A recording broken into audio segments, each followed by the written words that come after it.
পৃথিবীতে 9টি দেশের কাছে পারমাণবিক বোমা আছে।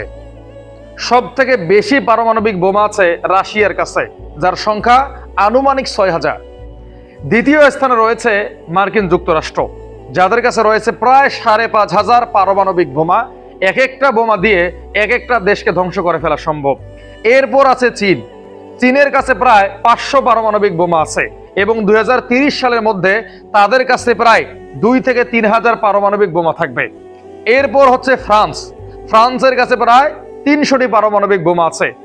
এরপর আছে যুক্তরাজ্য, তাদের কাছে পারমাণবিক বোমা আছে। পাকিস্তানের কাছে পারমাণবিক বোমা আছে প্রায় 200টির কাছাকাছি। ভারতের কাছে আছে প্রায় 160টি। ইসরায়েলের কাছে আছে 90টি। উত্তর কোরিয়ার কাছে আছে প্রায় 50টি। তাহলে পৃথিবীতে কি পরিমাণ পারমাণবিক বোমা আছে একটু চিন্তা করেন। এই পারমাণবিক বোমাগুলো কেন বানানো হয়েছিল? এগুলোকে কি সিদ্ধ করে কেউ খাবে? এগুলো এই জন্য বানানো হয়েছিল যেন এই পৃথিবীকে ধ্বংস করে দেওয়া যায়। আল্লাহ তাআলা কোরআনের মধ্যে কি বলছেন? যে আল্লাহ তাআলা কিয়ামতের আগে পৃথিবীকে ধ্বংস করে দিবেন। কিন্তু এখন মানুষেরাই চাচ্ছে এই পৃথিবীকে ধ্বংস করে দেওয়ার জন্য। এই জন্য তো তারা পারমাণবিক অস্ত্র নিয়ে প্রতিযোগিতা করতেছে। এই যে রাশিয়া যখন থেকে ইউক্রেনের সঙ্গে যুদ্ধ লেগেছে, তখন থেকেই একের পর এক পারমাণবিক বোমার পরীক্ষা চালাচ্ছে। যুক্তরাষ্ট্র পরীক্ষা চালাচ্ছে। চীন প্রতিনিয়ত কাজ করে যাচ্ছে যেন পারমাণবিক অস্ত্রের সংখ্যা বৃদ্ধি করতে পারে।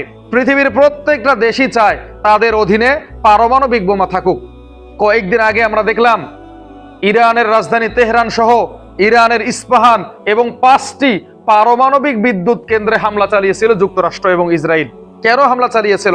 তারা যেন পারমাণবিক অস্ত্র বানাতে না পারে, অর্থাৎ পৃথিবীকে ধ্বংস করার মতো অস্ত্র তারা যেন তৈরি করতে না পারে। পৃথিবীর কোন মুসলিম দেশ যদি পারমাণবিক অস্ত্র তৈরি করে, এটা হয় পৃথিবীর মানুষের জন্য হুমকি। আর যদি পশ্চিমারা পারমাণবিক অস্ত্র তৈরি করে, এটা হয় তাদের উন্নতি অগ্রগতি। মুসলিমদেরকে বোঝানো হয়েছিল যে তোমাদের পারমাণবিক অস্ত্র তৈরি করা লাগবে না, তোমরা সারা জীবন আমাদের দাসত্ব করবে।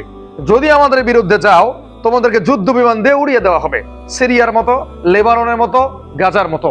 আর তোমরা যদি আমাদের গোলামি করো, সৌদি আরবের মতো, মিশর জর্ডানের মতো, তাহলে তোমাদেরকে আমরা সব সময় সামরিক সহায়তা দিব। পারমাণবিক অস্ত্রের ভয়াবহতা কত!